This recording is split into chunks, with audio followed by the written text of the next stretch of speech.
Factors in simplest form. Factors are nothing but the numbers that divide into another number.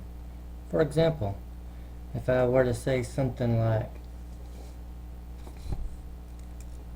6 divided by 2 equals 3, because 2 goes in 6 3 times, what that means is 2 and 3 are factors of 6. In fact, if I wanted to find all the factors of 6, here's the way I would approach this problem. I'll start with the number 1 and think 1 times what is 6? 6. Then 2, because I know 2 goes in 6 3 times. Now I'm done, because once I see the 3, I start recounting numbers. I don't have to count anymore. I'm done. Let me show you a little bit more difficult one that has many more factors, like 24. Start with the 1. 1 and 24 gives us 24. 2 and 12. 3 times 8. 4 and 6. I know if I want, when I get to 6, I'm done, because I'm just recounting up the list. So these are all the factors of 24. That's the process I use to find factors of numbers. Now, this example that we're about to do, or these definitions we're about to look at, are prime numbers and composite numbers. Prime numbers are numbers greater than 1 whose only factors are 1 and itself. In other words, a prime number has exactly 2 factors, 1 and itself. Some examples of prime numbers, we'll go ahead and do this. Remember, they got to be greater than 1, so 2. In fact, 2 is the only even prime number, because every other even number is divisible by 1 itself and 2. And then, so now all we have to look for are the odd numbers. 3, its only factors are 1 and 3. 5, 7, 9 is not, because 9 is divisible by 1, 9, and 3. 11, 13, 15 is not, because it's also divisible by 3 and 5. 17, 19, so on and so on. They never stop. Now, a composite number is a natural number greater than 1 that isn't prime, which basically means that it must have at least 3 factors. The number 4 is a composite number, because its factors are 1, 2, and 4. 9 is composite, 1, 3, and 9.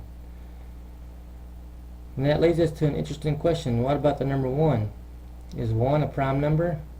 Nope, because a prime number must have exactly 2 factors. Is 1 a composite number? No, because it must have at least 3. Therefore, the number 1 is neither prime nor composite. Now, this next idea of prime factorization, what it means is we're going to take any number, we can take any number we want, and we can rewrite it as a product of prime factors, or a product of prime numbers. Product means multiply. So let's do this example right here. Let's do an easier example first. Let's look at the number 10. 10, we're thinking, what prime numbers multiply together to give us 10? Well, if you think, 2 times 5 will give us 10. Both are prime, multiply together, give us 10. Each number has its own unique prime factorization. When we find the prime factorization and we multiply them out, there's only one possible answer. In this case, the only possible answer we could get from 2 and 5 is 10. Now let's do a little bit more difficult one, 40. It may not be as easy to think about 40 as it is that one, because some people will think 4 times 10, but 4 and 10 aren't prime. Some people will think there's only two possible factors when you multiply them together in the prime factorization. That's not true. Just because 10 only had 2 prime numbers that multiply together doesn't mean they all will. There could be 2 or more. And so let's find out. One way to do this is with the tree diagram. The tree diagram is like extending the branches from the top of the tree, and we're just going to think what times what is 40. It does not matter what you use. It only matters where you end. I like to use numbers close to the middle, like 4 and 10. 4 times 10 is 40. Now neither 4 nor 10 is prime, so that means is I'm going to extend the branches even more. I'm going to think the same thing. What times what is 4? I'm not going to use 1 because 1's a neither. I only want prime numbers when I get done. And so that would be 2 times 2. Now watch this. Since 2 is a prime number, I'm going to circle those. That lets me know that I'm at the end of the branches, and that's a leaf.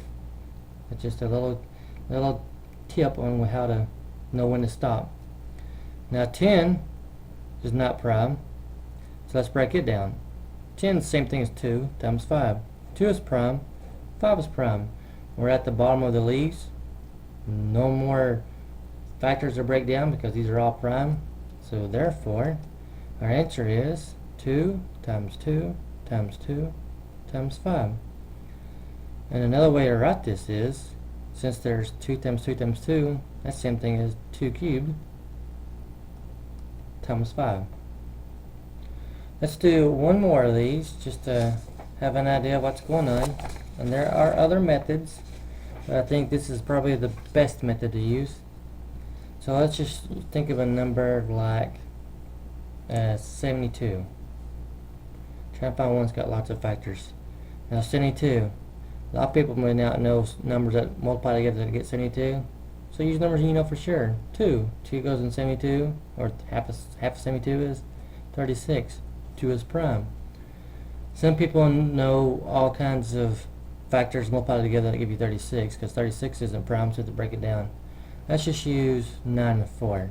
6 and 6 have been fine. 18 and 2, any of those are fine. 9 isn't prime, so can't circle it, so let's extend that one. 3 times 3. So let's see a prime number, I'm going to circle it. 4. 4 is prime, or isn't prime. Let's break it down to 2 and 2. Nothing else to break down because these are all prime numbers. And we end up with, I like to write them from smallest to largest. 2 times 2 times 2, because there's 3 2's, times 3 times 3, because there's 2 3's.